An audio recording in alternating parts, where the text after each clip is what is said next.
Vamos a ver. Dice,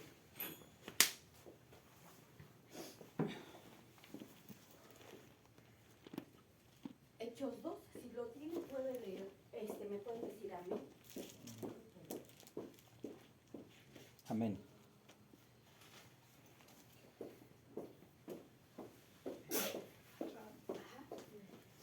Hechos 2. Versículo.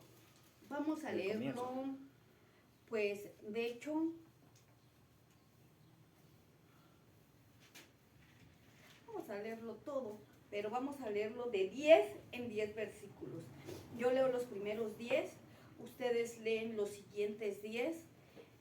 Yo continúo del 21 al 30, ustedes continúan del 31 al 40. 37. Perdón, no, estoy dando un... Y de ahí nos unimos del 41 al 47 37. todos. Ajá. Okay.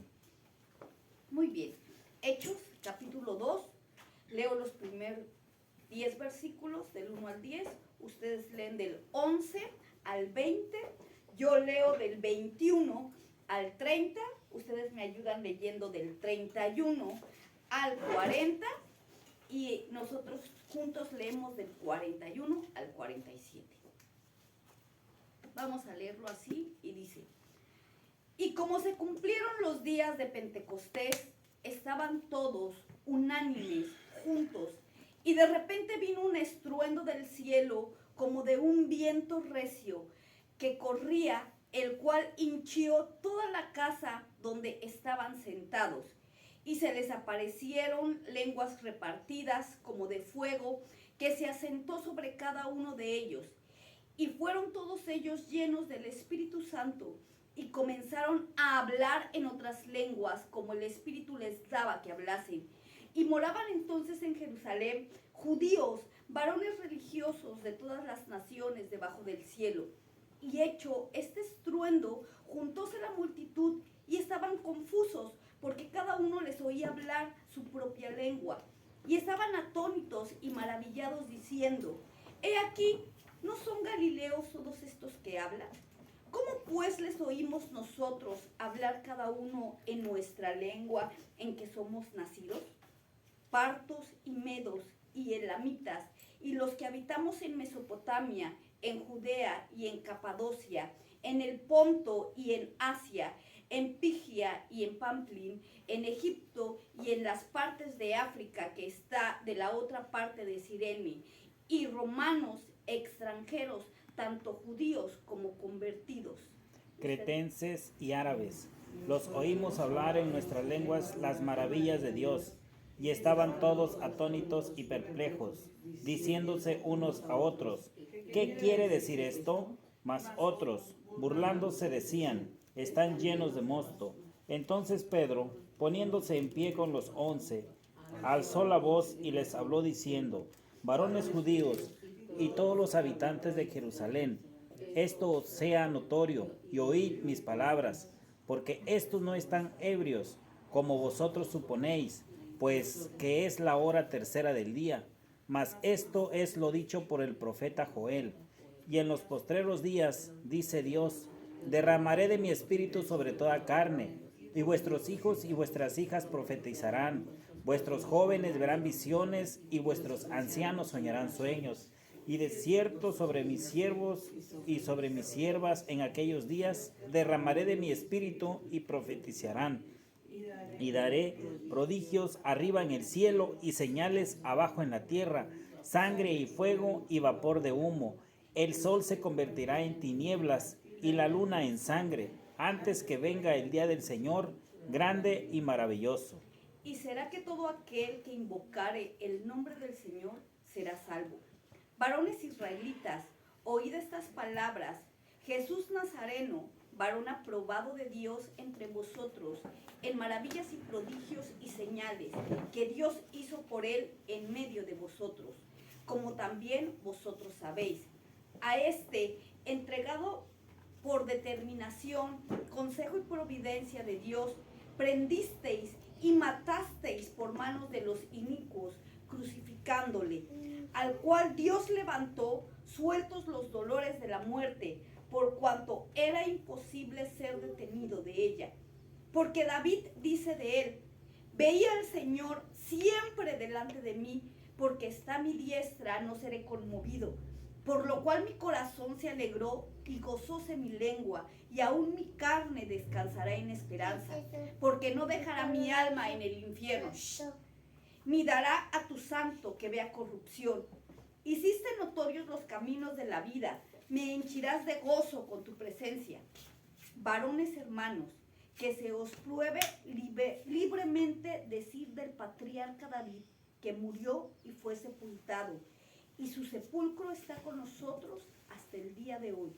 Empero siendo profetas y sabiendo que con juramento le había Dios jurado que del fruto de su lomo, cuanto a la carne, levantaría al Cristo que se sentaría sobre su trono. Ustedes.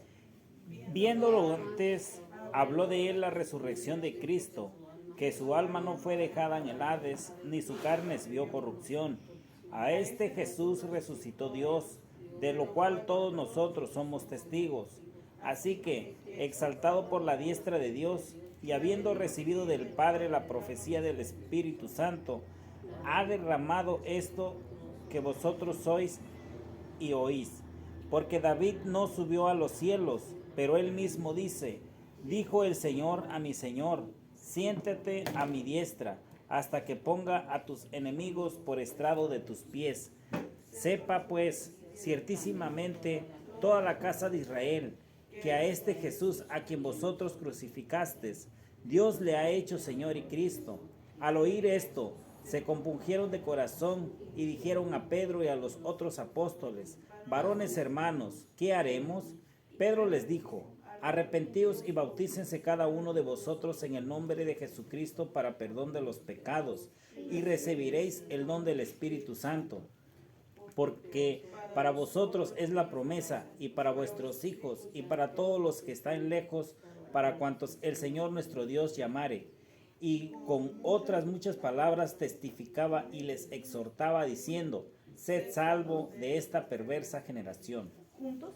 Así que los que recibieron su palabra fueron bautizados, y se añadieron aquel día como 3,000 personas. Y perseveraban en la doctrina de los apóstoles, y en la comunión unos con otros, en el partimiento del pan y las oraciones. Y toda persona tenía temor, y muchas maravillas y señales eran hechas por los apóstoles. Y Todos los que habían creído estaban juntos y tenían en común todas las cosas. Y vendían sus propiedades y sus bienes y lo repartían a todos según la necesidad de cada uno. Y perseverando unánimes cada día en el templo y partiendo el pan en las casas, comían juntos con alegría y sencillez de corazón, alabando a Dios y teniendo favor con todo el pueblo. Y el Señor añadía cada día a la iglesia los que habían de ser salvos. Ok, muy bien. Esta es la parte más importante de nosotros. Esta es la promesa divina. Es la parte de Dios que nos es añadida. Todos necesitamos el Espíritu Santo para ser cristianos reales. Usted no puede ser un cristiano real sin el Espíritu Santo, porque usted no tiene fuerza. No tiene esta fuerza que se requiere para poder mantenerse espiritualmente.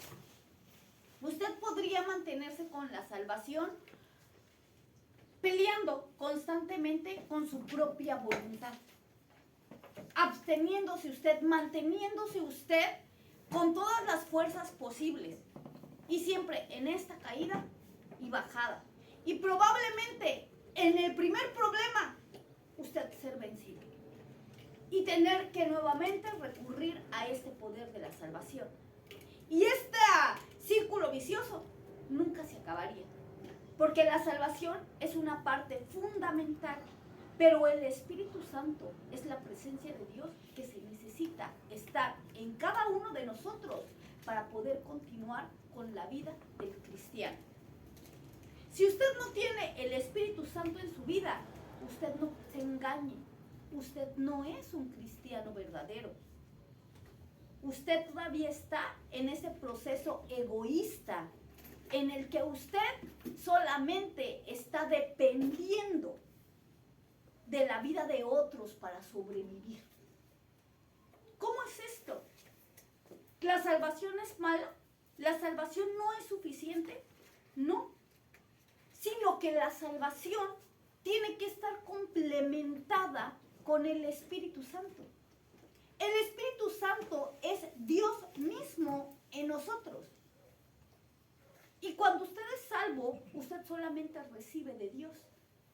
Pero cuando usted tiene el Espíritu Santo, usted tiene el compromiso de ser transformado. Ya es una parte que sale de nuestro interior para Él.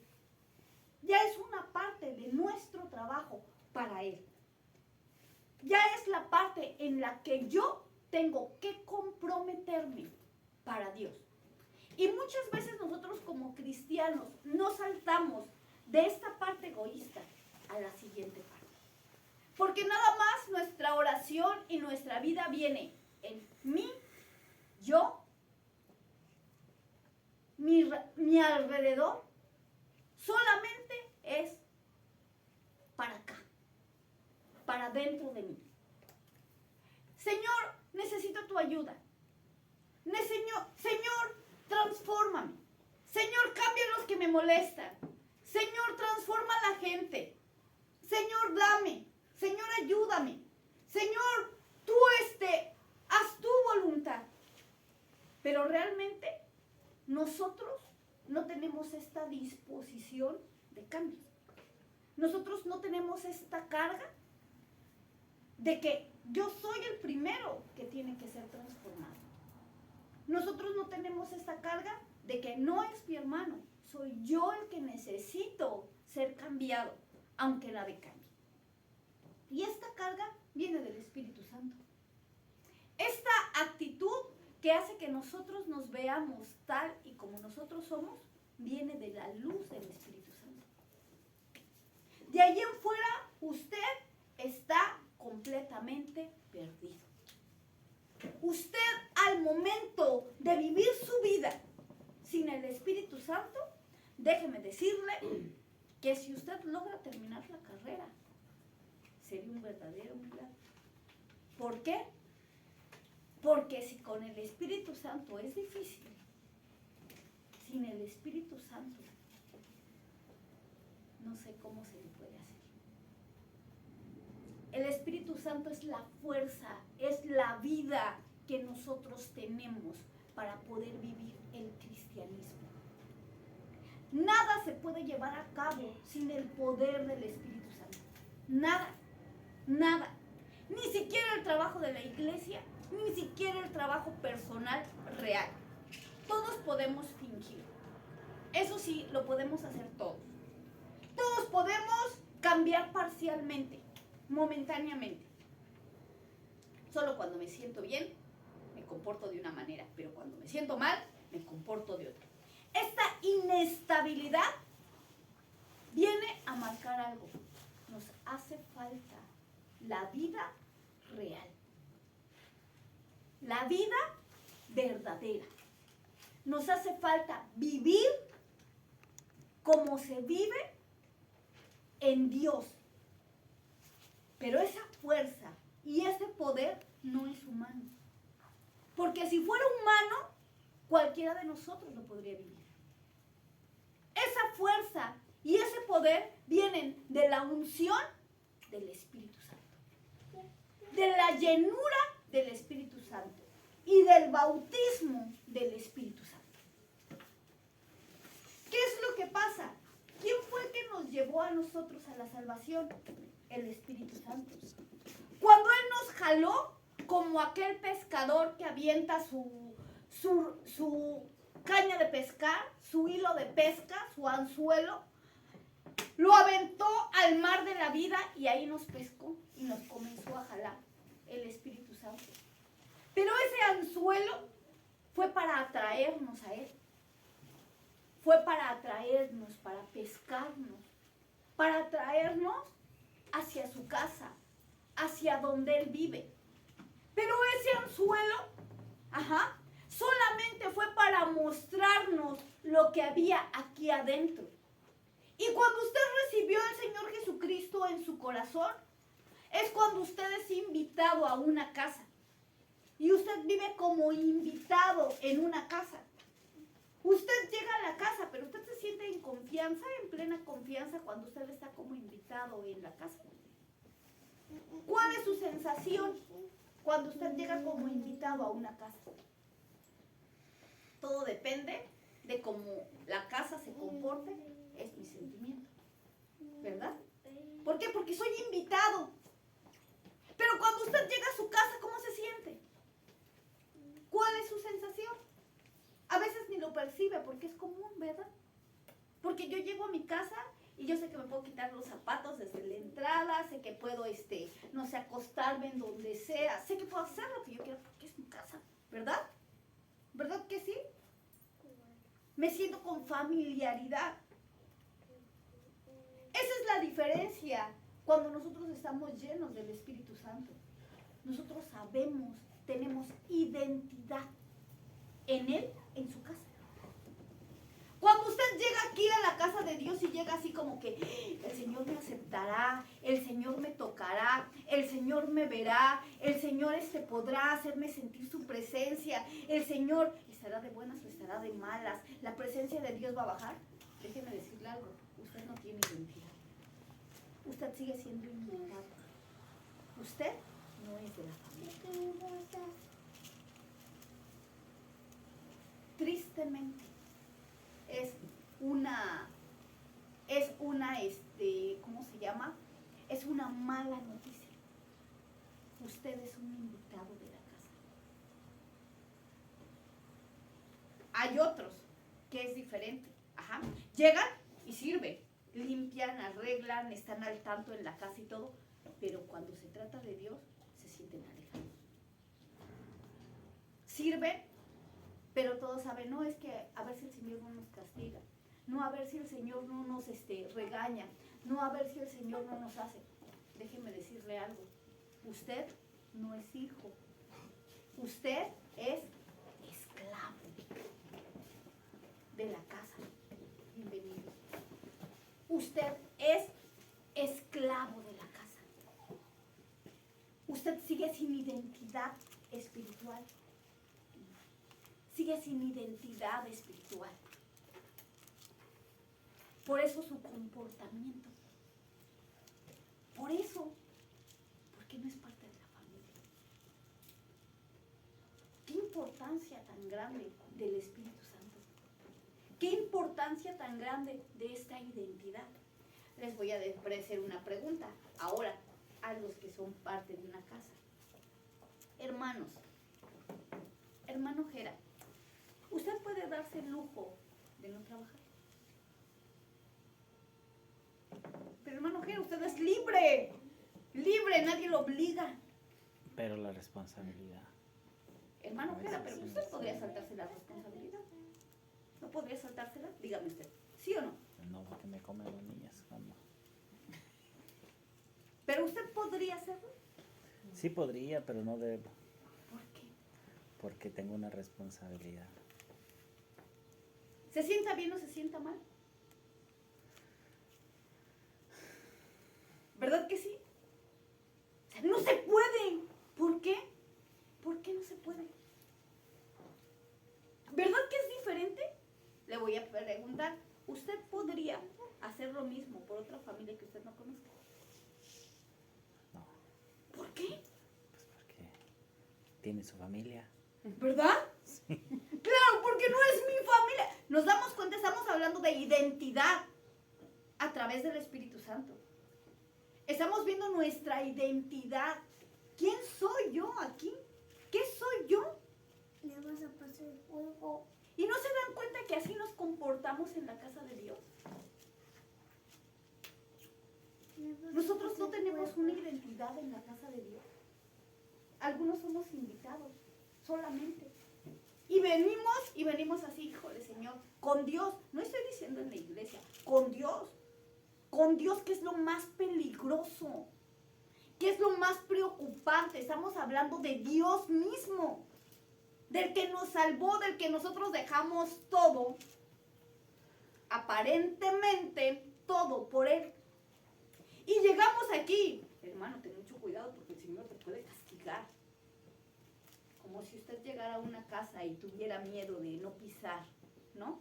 Porque déjeme decirle que un hijo, así usted sea la persona más enojona del mundo, si un hijo llega y le pisa donde está mojado, los papás no lo matan. No lo matan. No lo matan. Lo regañarán, pero no lo matan. ¿Por qué? ¿Por qué, hermana Dama? ¿Por qué? Porque la amo, porque es mi hija. Porque ¡Claro! Es mío. Pero aquí usted viene un poco sucio y no quiere ni acercarse, ¿verdad? Usted le quiere correr al Señor cuando usted viene mal. Usted pone una valla y dice, no, no sea que se vaya a enojar y entonces sí me vaya a dar y entonces sí me vaya... ¿Por qué? Porque no es hijo. Porque no es su hijo. Porque no es su hijo del Señor. Y después busca hacer todo bien, ¿verdad? Busca ser perfecto en todo. Busca limpiar. Alguna vez yo fui a limpiar una casa. Fui a limpiar una casa de alguien muy especial. Yo fui a estudiar a Puebla. Latín siempre lo cuento. Pero cuando yo vivía con los sacerdotes, con el sacerdote que me enseñaba latín, haga de cuenta que él empezaba sus días a las 4 de la mañana. Todos los días empezaba sus días a las 4 de la mañana. Él era exageradamente pulcro. O sea, yo jamás he visto a alguien tan pulcro como él. Yo no podía pagar mis clases. Entonces yo pagaba limpiando su casa, haciendo el aseo, haciendo el desayuno. Pero para un criado, ¿qué creen?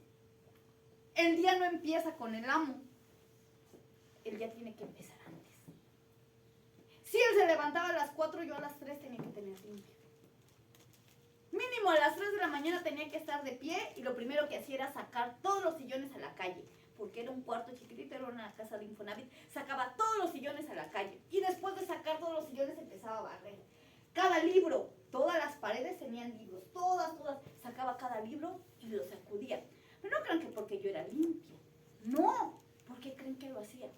Porque esas eran las reglas del maestro. Porque llegaba mi maestro y lo que hacía era, literalmente, la puerta la veía y me decía, no la limpiaste, ¿verdad? O sea, así. Y a mí eso me ponía bien tensa. Muchas veces nosotros en la casa de Dios nos comportamos así. Hermano, no mueva esto. No mueva esto, no lo mueva. ¿Por qué? Porque es de Dios. Hermano, no toque aquí, no toque. ¿Por qué? Porque esto es de Dios. Hermano, no ves. Y bien extremos. Hermano, no. ¿Por qué? Porque es de Dios. Sí lo sabemos que es de Dios. Lo sabemos. Pero espérate. Yo soy hijo. Yo soy de la casa. Es mi casa. Es mi padre. Él tenía un nieto. Este maestro tenía un nieto. Bendito nieto. Había una Biblia gigante que él tenía.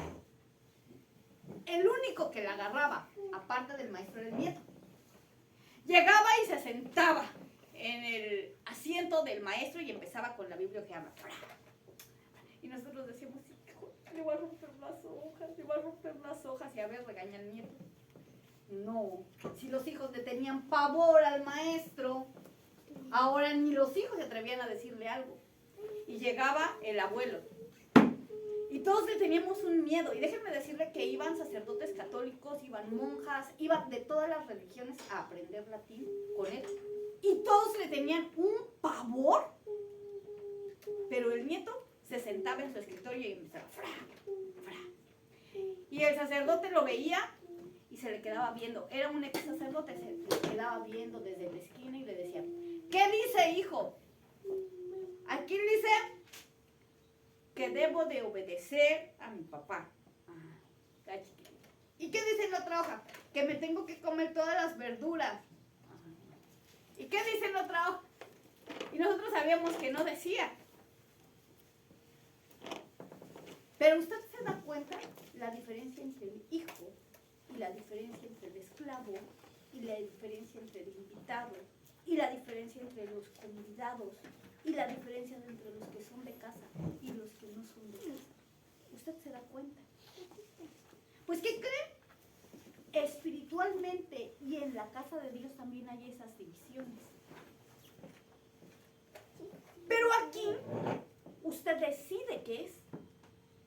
Usted decide su compromiso y su identidad. Qué sorprendente que yo decida mi identidad y que yo decida mi compromiso. Qué sorprendente que yo sea el que decida qué quiero ser. Y se vale que usted quiera ser esclavo, nadie le quita. Necesitamos esclavos. Se vale que usted sea convidado, nadie le quita venir. Necesitamos que se llene esto.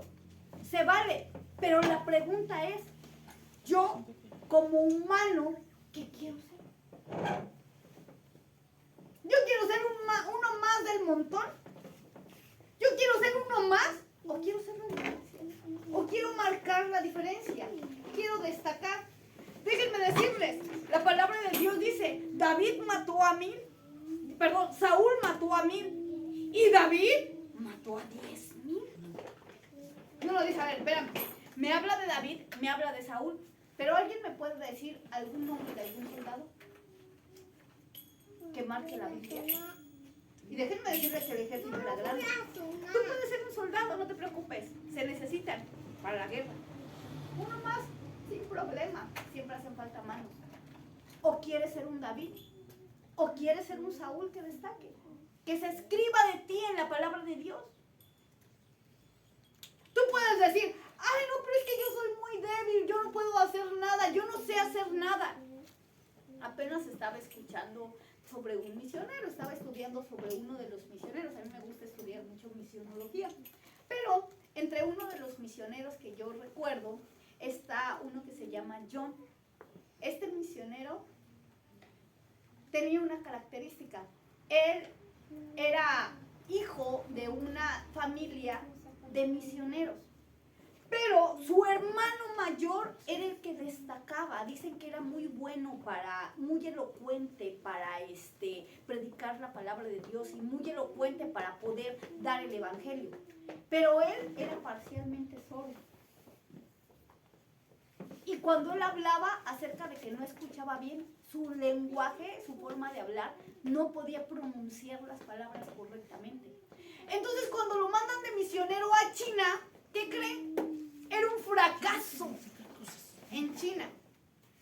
Tanto que le mandaron una carta diciéndole que él no servía y que lo iban a regresar a su país de origen.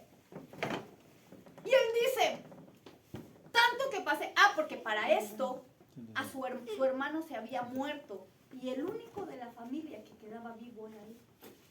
Y decía, ¿cómo es posible que Dios me deje a mí vivir, que no sirvo, y a mi hermano que de veras servía, se lo haya llevado? O sea, yo que no sirvo, ¿cómo puedo estar de misionero en China? Y mi hermano que no vive, que era el bueno, no esté aquí, que era el mejor, no esté aquí. O sea, ¿cómo es posible que Dios me haya escogido a mí? Y entonces él hizo lo único que creía que podía hacer bien, fue orar. Él agarró y dice, lo único que yo sé hacer bien, o lo único que me funciona a mí, es ni siquiera salir y platicar con la gente, orar. Entonces agarró y se hincó y comenzó a orar por el primer cristiano en su pueblo.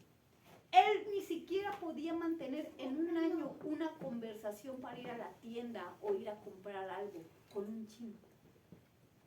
Él ni siquiera podía pedir algo en chino sin un traductor, porque no podía pronunciar y no podía entender lo que le decían porque no escuchaba.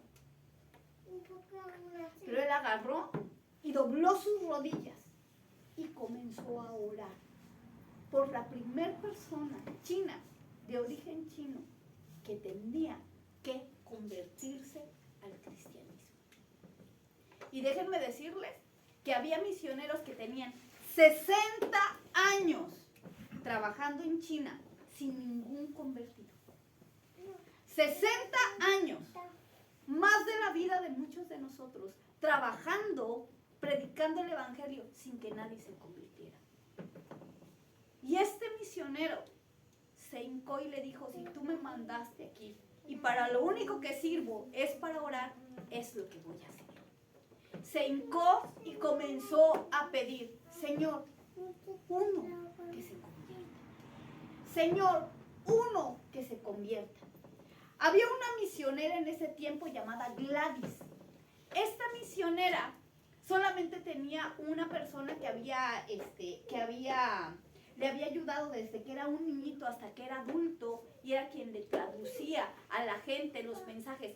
Pero dice, es tan difícil el trabajo del misionero que ni él se ha convertido. Aunque nació en mi casa, aunque nació conmigo, aunque todo el tiempo ha sido parte de mi familia, ni siquiera él es convertido.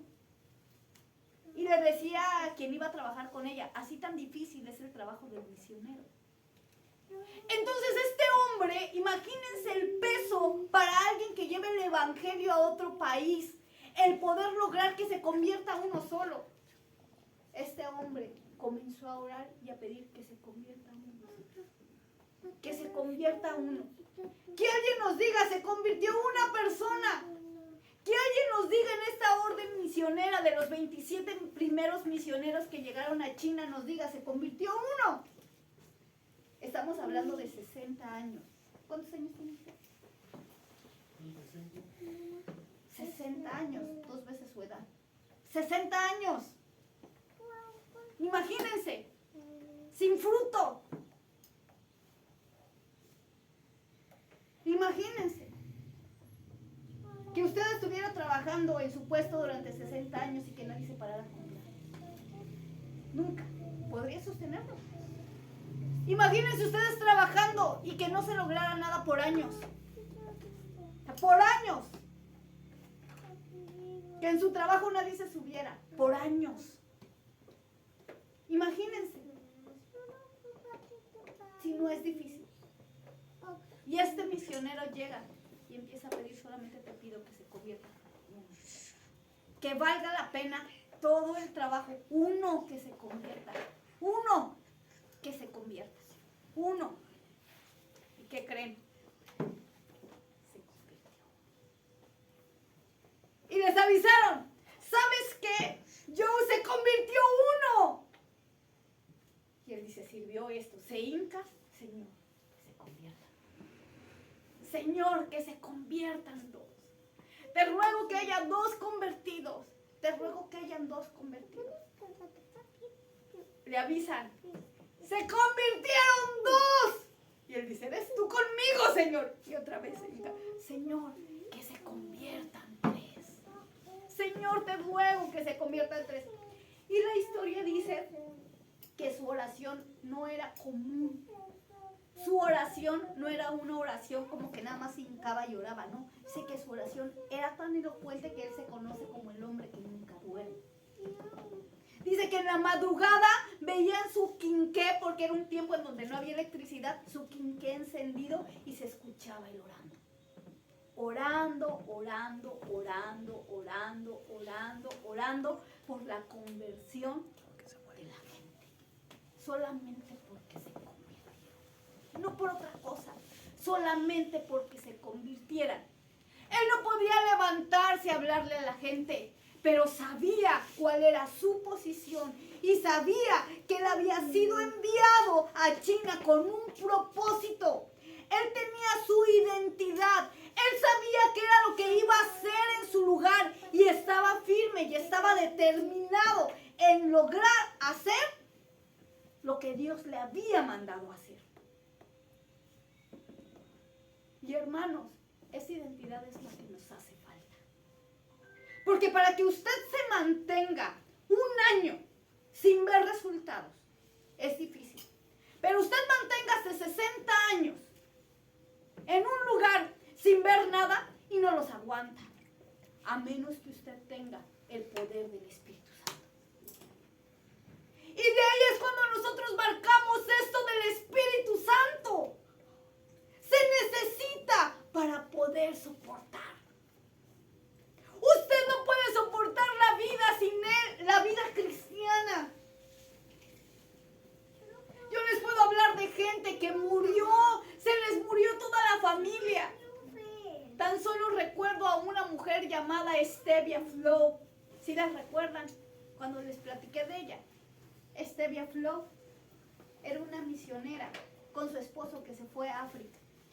Dicen que el camino lo abrieron a punta de machete y llegaron entre dos pueblos, los Maui, y los otros ahorita no me acuerdo cómo se llamaban, y llegaron y vivieron entre esos dos pueblos, pero nadie se convertía porque creían que eran unos demonios blancos y nadie se les acercaba. Solamente había un niñito que iba y les intercambiaba huevitos por algo a los misioneros y nadie se les acercaba, nadie se les acercaba. Y dice el misionero que todos los días veía que su esposa a ese niñito se acercaba y le enseñaba la palabra de Dios. Y que todos los días se le acercaba a ese niñito y le enseñaba la palabra de Dios. El misionero ya estaba desesperado porque tenían una hija. Y Stevia estaba embarazada. Entonces el misionero estaba en esta desesperación de decir, pues mejor nos regresamos porque no hay manera, o sea, no se convierte, no pasa nada. Y aparte los africanos son bien agresivos, o sea, ¿cómo le vamos a hacer? Pero su esposa, incansable, marca la historia misionera, incansable, cada vez que se acercaba a ese niñito, le hablaba de Dios. Cada vez que se acercaba a ese niñito, le hablaba de Dios. Y un día, su esposa se enferma, está embarazada, y al momento de dar a luz, se enferma y muere. Y el misionero pide permiso para que se entierre allí en el árbol en donde ellos vivían. Se muere. El misionero se queda con los dos niños, la niña y el niño del brazo. Se queda y se regresa a su país. Él se enoja con Dios y dice, yo no voy a hacer nada, ya no voy a servir. Esto no sirvió, nosotros no servimos como misioneros, que todo se pierda. Y deja a esta niña en manos de unos misioneros, o sea, la da en adopción. Y al otro niñito lo da también en adopción. Y él se va. Se va a hacer su vida. Cuenta la historia que se casó, tuvo otra familia. Pero un día, esta niña, que se llamaba Rose, dice que ella, los misioneros que la adoptaron, la llevaron a América. Y allá en América, ella creció y estudió en una iglesia cristiana. Y en esa iglesia cristiana se casó con un pastor. Y entonces dice que ella, casándose con un pastor, un día hablaron acerca de la sociedad cristiana en África. Había una sociedad cristiana de 60 iglesias, ya ella era grande, de 60 iglesias. Y había un evangelista que era el presidente de la sociedad en África, que estaba con todos, evangelizaba a tal grado que los pueblos se convertían. Era un africano que se llenaba, o sea, estaba lleno del Espíritu Santo. Y cuando predicaba, se llenaba de Dios la gente. Y él era el misionero que abría iglesias, que abría iglesias, que abría iglesias. Entonces dice que un día ella fue a esa reunión con ese africano y su idea era un día regresar a África porque sus padres adoptivos le habían hablado de que su mamá había sido enterrada allá en África y ella un día quería ir a África. Entonces cuando vio al misionero africano, cuando vio al presidente de las iglesias, o sea, estamos hablando que eran un montón de iglesias ya en África, dice que se acercó y le preguntó, oiga, ¿usted conoce esta tribu? ¿Usted conoce este lugar? ¿Habría alguna forma de que yo fuera a visitarlos? Y él le preguntó, ¿por qué? Y le dijo, es que yo soy hija de la misionera que se quedó en ese lugar. Cuando le dice eso, dice que el misionero comenzó a gritar y comenzó a llorar y dice que la abrazaba y levantaba su voz y dice, y comenzaba a hacer cantos africanos de gozo, bien alegre, bien feliz el misionero. Y dice que le dice, yo soy ese niño al que su mamá enseñaba.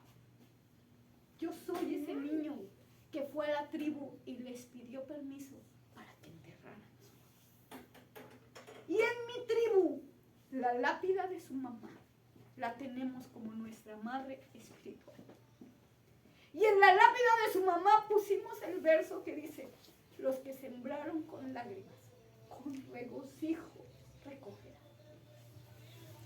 Dice, yo soy ese niño que en el momento en el que su mamá murió se fue. En mi tribu pedí permiso y abrí una escuela para enseñarle a todos los niños el evangelio. Y esos niños salieron por toda África enseñando el evangelio y abrieron escuelas. Y las escuelas abrieron escuelas. Y ahorita, África, hay un lugar en donde se levanta el nombre de Dios y evangelistas que evangelizan día y noche. Y todo por su mamá. Dice que ella recibió el llamado para ir a evangelizar. Y fue a buscar a su papá. Fue al país de su papá y dice que lo encontró borracho y volteado sobre una pared. No salía. Tomaba, él se había perdido completamente. Y que se acercó y le dijo: papá, lo que hiciste sí sirvió. Tu trabajo sí sirvió. En África hay tantas iglesias, tanta gente convertida, porque tu trabajo sí sirvió. Y muchas veces nosotros pensamos que lo que hacemos no sirve. Usted piensa que este trabajo que usted hace no sirve, que el que usted se mantenga no sirve. Hermano, es que yo solamente llego y oro, eso sirve. Hermano, es que solamente yo llego y me siento, eso sirve. Hermano, es que yo solamente le platico a la gente, eso sirve. Identifíquese en Dios. Sepa cuál es su llamado. Busque usted su identidad. Porque usted no solamente es invitado, usted es hijo. Usted está siendo llamado a ser parte de este cuerpo de Cristo. Usted no solamente puede ser alguien que una vez supo o que una vez participó. Usted tiene que ser alguien activo en esta vida espiritual. Ese es su llamado. Nosotros estamos llamados a lo alto, a lo grande, a lo eterno. Pero sobre todo estamos llamados a permanecer aquí. A permanecer. A tener nuestros pies firmes y a ser valientes. Cuando el Espíritu Santo nos llena, este fuego interno se vuelve externo y se vuelve una necesidad el salir a evangelizar. El Espíritu Santo a las primeras gentes que se les manifestó fueron a los 120 que estaban en el aposento alto. ¿Qué creen que estaban haciendo? Tenían miedo porque los estaban persiguiendo a todos los que creían en Cristo, en el Señor Jesús. Como el Señor Jesús lo habían crucificado, estaban persiguiendo a todos los que creían en Él. Entonces ellos dijeron, pues vamos a escondernos. Y fueron y se escondieron en el aposento alto. Y allí estando todos unidos, juntos, escondidos en el aposento alto, comenzaron a recordar que el Señor Jesús, cuando ascendió al cielo, les dijo, no los voy a dejar solos. No te preocupes, cuando tengas miedo voy a estar contigo. Que el Señor Jesús les había dicho, no te preocupes, cuando todos te rechacen, yo te voy a apoyar. No te preocupes, cuando no tengas dinero, yo voy a ser tu sustento. No te preocupes si no tienes trabajo, yo te voy a proveer. No te preocupes, yo estoy contigo y voy a mandar quien te consuele. Y ellos estaban siendo perseguidos, su vida dependía de que se escondieran. Cuando llega el Espíritu Santo y entra, ellos sienten la presencia de Dios y la promesa de ese consolador. Porque el Espíritu Santo es el que llega y nos recuerda, yo estoy contigo. Y cuando usted está en esa necesidad y necesita una palabra de aliento, es más fuerte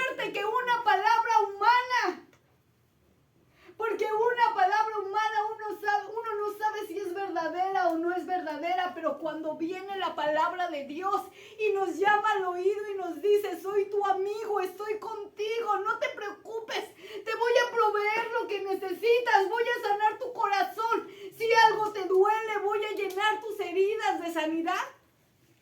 Uno puede descansar y puede tener ese gozo para seguir como si nada hubiera pasado. Y dicen, pero estás destrozado, pero lo tengo a Él. Pero está siendo perseguido, pero Él está conmigo. Pero no tienes nada, no lo necesito, con Él lo tengo todo. Pero es que no tienes casa, Él es mi refugio. Pero es que no tienes dinero, Él es quien provee mis necesidades. Pero es que no tienes fuerza, Él es mi fortaleza. Pero es que no tienes mi esperanza, Él es mi castillo, Él es mi esperanza. Pero es que no tienes gloria, no eres nadie, Él es mi gloria y la roca de mi salvación. Con Él, su Espíritu Santo llena todo lo que nos hace falta. Díganme ustedes si no lo necesitamos. Por eso la necesidad de su Espíritu. Por eso necesitamos lo que nos hace falta. Lo necesitamos. ¿Qué quiere ser usted? De esos 120 que recibieron el Espíritu. O de esos convidados que estaban en la ventana asomados diciendo, esos están locos como borrachos.